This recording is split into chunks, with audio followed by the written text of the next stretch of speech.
day mga kabodega, welcome po ulit sa ating bike check for today. Ayan, si ating Foxster Harvard po, 27.5. Yan po ay naka 2x9, naka-alloy na din po yan and hydraulic disc brake na din po siya. Unahin po natin ang kanyang frame. Yan po ay naka-alloy frame na po siya, naka-internal cabling, naka-alloy na din po ang kanyang stem, naka 2x9 po, Shimano Altus ang kanya pong shifter. Ayan po. Naka-alloy lockout fork na din po yan. Ang kanya pong crank, ayan, naka-alloy na din po yan ng Pro Wheel. Ang kanya pong FD, ayan, Shimano Altus po yan na 2x. Ang kanya naman pong RD, ayan, Shimano Altus na 9-speed po. Ayan po ay naka-alloy na din po ang kanyang seat post. Naka-quick release na din po ang kanyang hubs. Ayan po.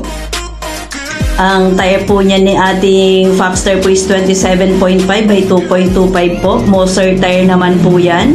Ang SRP price po natin dyan is 12,800. Ayan, sa ating cash price po is 12,200 po. Thank you.